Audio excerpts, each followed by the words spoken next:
Hello, my name is Sandra Bischof, and the title of my presentation of today is Energy and Wild Plants as Renewable Resources for the Production of Biocomposites and Biofuel. This work has been done in collaboration of University of Zagreb, Faculty of Textile Technology, Department of Textile Chemistry and Ecology, where I'm coming from, and University of Zagreb, Faculty of Agronomy, Department of Agricultural Technology, Storage and Transport, in collaboration with Professor Krichka and two postdoctoral students, Gruber and Kovacevic. What was our inspiration? Our inspiration actually was the European Green Deal, because it has very strong issues we all need to fulfill. One part of it until 2030, and what is even worse and even more stringent until 2050. And another initiative, Fit for 55, is preparing the EU to be climate neutral future, what is not really an easy task. And when we speak about which issues to be addressed, it's always the issues of the sustainable and green chemistry. And maybe the most demanding is how to simultaneously satisfy environmental protection and economic development. So our goal was to satisfy both of these requirements and to apply sustainable energy sources and sustain economic growth through circular economy principles. And exactly through this collaboration with Faculty of Agronomy, we succeeded in the task. So our research was performed within the project, Design of Advanced Biocomposites from Energy Sustainable Sources, which was funded, or it's really an ongoing project. It's funded from Operational Program Competitiveness and Cohesion. So our aim was to design and manufacture advanced biocomposite material with improved properties for a wide range of applications, with an accent on the automotive industry. We wanted to complete utilization of lignocellulosic biomass through biofuel production based on the development and application of new technological solutions. And at the end of the project, which is going to be the next year, we will transfer the innovations and developed technologies to a scientific and business society while respecting the principles of green chemistry and circular economy. So why did we focus exactly on the biomass? But when you take a look at this pie, 65.43% goes to the biomass. So actually, this is the most available renewable source for the energy which is on our globe. And this is actually the reason why we have chosen this biomass, which is biodegradable. So its advantages is that it's, number one, widely available. Then it's sustainable within the short period, and maybe equally important is that it is CO2 neutral. So it can improve resource and waste management, increase agriculture production, and enhance rural development. And it will create new jobs and income. When we take a look at the composition of the biomass, the cellulose goes in the range 38 to 50%. Hemicellulose is within the range 23 to 32%. Lignin in the range 15 to 25. And what's left or other is within the range 5 to 13. So for us, I'm a textile technologist. So for me, what is the most important is cellulose content, because we firstly want to extract the fibers. But for the rest, for the fuels, maybe more important is what is the content of lignin.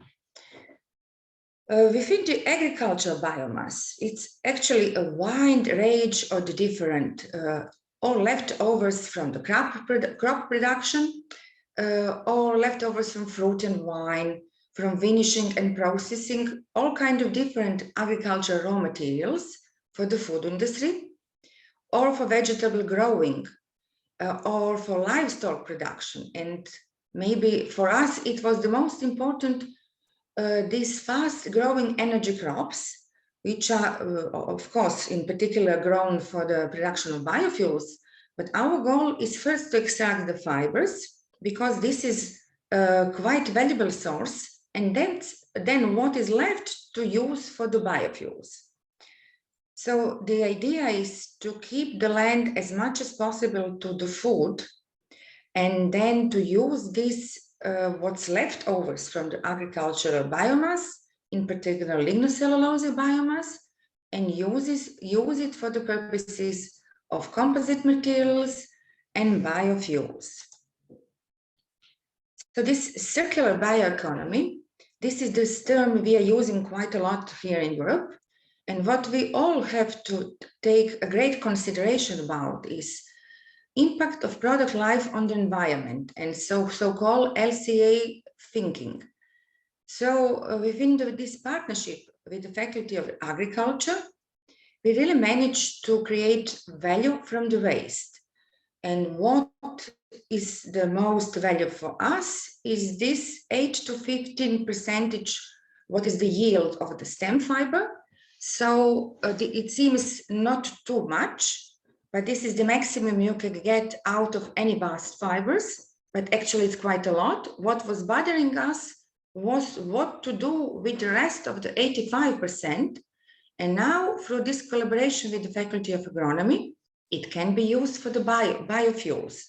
So we are starting always from the design. It's irrelevant, do we call it eco-design or green design or sustainable design? It comes to that we need to think about the whole circle, how to use all of the ingredients if we want to have this zero waste, which is not an easy job. So what cultures did we use? We have, within this project, we have concentrated the most on the Spanish broom, which is a wild plant. And energy crops are Virginia Mellow, giant reed, and giant Miscanthus. And except the photos you have here, cross-section of these plants, actually there is a lot of similarities between them. But when we take a look, what is the percentage of the ingredients? As I said, cellulose for us is maybe the most valuable. Cellulose is in the range 43 to 49%. Hemicellulose is in the range 14 to 27. Much more differences when we take a comparison between Virginia Mellow and giant reed. Lignin is within the range 25 to 30%. And actually for the biofuels, what is very important is ash, the content of ash. Of course, the best is if this quantity is the lowest. So the lowest ash content we have in giant Miscanthus plant. This is the reason why this Miscanthus is so popular for the biofuels. And the highest was in Spanish broom. But another value which is important here is higher heating value, which is of course the higher the better. So here in this Spanish broom, which is actually a weed, or is considered to be a weed, it's quite high. So you cannot always have the optimum percentage of everything, but we have here the best results of the ash on giant Miscanthus and the best results of heating value at the Spanish broom, actually. We have tried to use only environmentally friendly chemicals, and we have switched from the conventional heating to microwave energy, because according to the literature, it can save us 60% of the energy, which is quite important, of course, from the economy point of view. And we have started first. This is the research which is going on already for more than 10 years, something like 15, with the Spanish broom. Why we have chosen this wild plant? Because it grows in Croatia, where I'm coming from. It grows in any of the Mediterranean country and part of the Latin America as well. In ancient time, it was quite important in Croatia, and we used to have a factory in Vodice, which is on the coast, but it was closed in 1940s. But it required a lot of handwork. First, you need to pick up this plant, what you are thinking are branches. Then the process begins by cleaning these Spanish broom branches and tying them together in a bunch. And people used to do it individually in the front of their houses. Then these bunches or bundles are brought to the sea. And actually the process was going on for 40 days in the seawater. Of course, it's number one, time-consuming job.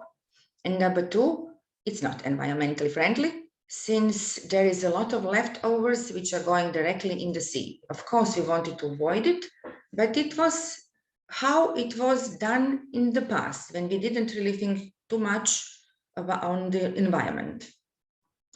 So these sputum stems have to be rubbed against the rock to remove the outer shell and to get these nice fibers, which have been used as a yarns to produce different textile or even footwear.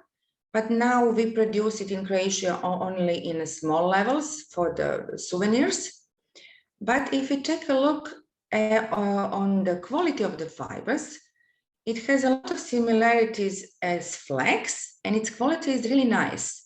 So we have figured a way how to use it, how to actually pre-treat it on a more environmental way, and to use it in a different procedure for the different purposes. As I said, first we did a laboratory test with a plain microwave device, but it was in a Teflon stirrer, and we did it in a microwave. Our maximum our yield was 15%, and what was left, it is a black liquid from one side and solid waste, but we didn't put it as a waste. We sent it to the Faculty of Agronomy, and this started to be raw material for the biofuel production. And these fibers we have extracted from the plant, we have used for the production of the biocomposite. So actually it was a win-win situation for both sides. And another plant was giant reed or Arundodonus. We had much more difficulties with this plant because first we need to do mechanical stem shredding, then a chemical pre-treatment to get these nice fibers. And actually the length of these fibers is not so high as with the Spanish broom and Cedar hermaphrodita. These, what we are getting here with this plant are short fibers, but they can be used in biocomposites as well, but they can be used for the filters, which is the aim within another project. We are working with the University of Zagreb at the moment. So this procedure is a little bit longer because this chemical pretreatment involves bleaching, filtration, and rinsing, then acid hydrolysis to get this cellulose as a microcrystalline part or macrocrystalline size. Both are very usable for the composites. So our third plant was giant Miscanthus or Miscanthus giganteus, which we have planted near the Faculty of Agronomy and tested its quality. Is excellent for the energy, but as I said, we want first to extract the fibers to use it for the textile biocomposites as well, which is possible, and the quality is rather good. This procedure has similarity with Arunda, but it is slightly different. We tried to use another procedure, which is actually organosolv process, which is not done in sodium hydroxide. We have been using acid hydrolysis and sonification process to get nano and microcrystalline cellulose. And the cellulose was used for the composite purpose. And such reinforced composites are really having a good toughness and tenacity. So the last of these four cultures we have chosen is Virginia Mellow, or Cedar hermaphrodita, which is plant which was actually used in Poland until 1980 for the textile we can say fiber, but later it proved to be much more valuable for the bioenergy production. The initial thickness is much higher than other plants. On the left hand, you have this kind of wood branch, and on the right hand side are actual fibers, which has the length up to 40 centimeters, which is really good for this long size biocomposite. From the point of view, what is important for the fibers is their fineness and tenacity, which is rather high. But what is high as well is the standard deviation, because these are in the category of bast fibers, where the range of standard deviation is quite high. This is the reason why you need to do 1000 testing for the fineness and tenacity. Nevertheless, its calorific value is high. The range is between 15 and 17 megajoules per kilogram. And the width of or the diameter of the fiber is within the range of 100 micrometers, which is rather good. And all these four cultures, the fibers we have extracted, we have put under this vacuum press to have two categories, either filters with a short, if the short fibers are involved, or the long fibers, which we have in the case of Spartium museum and Cedar hermaphrodita, we have been using for the biocomposite with the long fibers, which this quality is much better from the point of tenacity. And when we speak about environmental issues, our chosen biocomposites are in the group of eco-friendly green biocomposite, because both fiber and the matrix are within the group of green and biodegradable products, because we have chosen PLA, which has good characteristics, and it's biodegradable.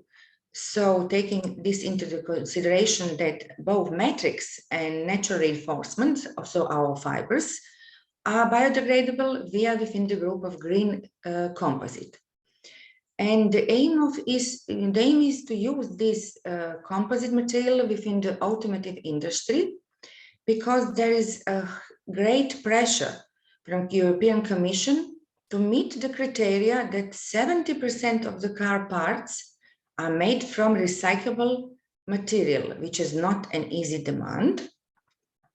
But when we take a look on the parts of the car, actually almost 70 or even up to 80% has been made with the biocomposites.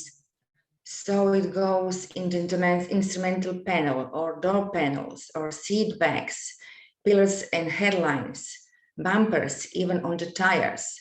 So your car starts to be a textile product, although only a few people are calling it a textile material, but it's a biocomposite material which is reinforced by natural products or fibers. What is important in automotive industry as well is energy consumption. So what is important is to make the mass of the car as light as possible. So in this way, we will spend less gasoline. And here on the figure, we have the what kind of energy is required to produce vehicle parts. So still for the parts of the car, which are made out of the steel, we are still using quite a lot of the coal, but only for the steel and iron parts. For the rest, we are using majority natural gas and electricity in some points. So we are trying to decrease the cost and at the same time decrease the mass of our vehicle. And in this way, this low weight is directly in proportional with the low cost.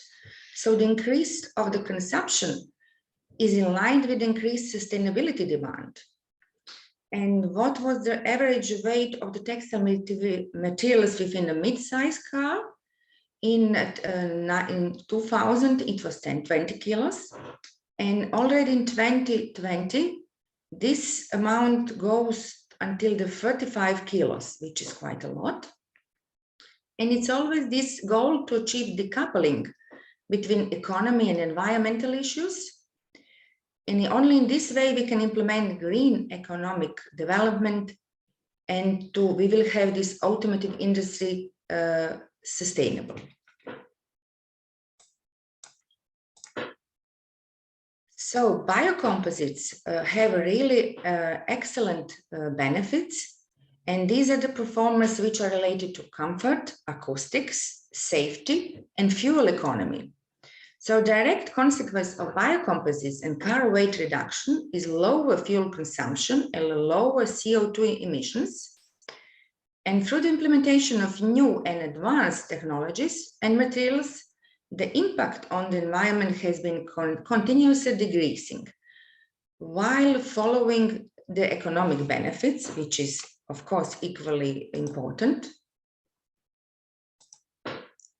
Then, from the points of the biofuels, the biomass lignocellulose content was determined based on the percentage on the cellulose, hemicellulose, and lignin. And of course, it varies between these 4 species we have applied, indicating the possibility of using the investigated biomass for different type of biofuels, and can be liquid or solid.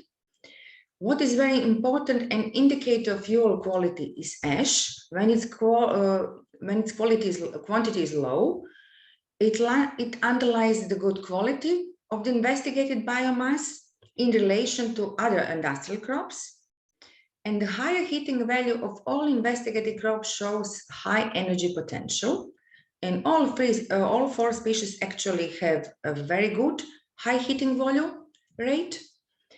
And as for the conclusion, we can say that Rhododendron and Spartimuseum culture would be more suitable for a direct combustion of solid fuel. These are the cultures we have extracted the most value for the fibers, for the long fibers. And Miscanthus and Sierra hermaphrodita show better potential for solid and liquid fuels production. And at the end, I would like to point that there is no waste. Waste from one industry is actually an input for another industry. And the lignocellulosic biomass is renewable raw material for fiber production. And what is rest remaining after the production is an excellent raw material for the production of 2nd generation of liquid or solid biofuels, actually for both. The method of chemical treatment of biomass supported by microwaves can be successfully used for fiber production with properties which are suitable both for the textiles and the composites. And residues after fiber extraction have proven to be quality input for the production of solid or liquid biofuels.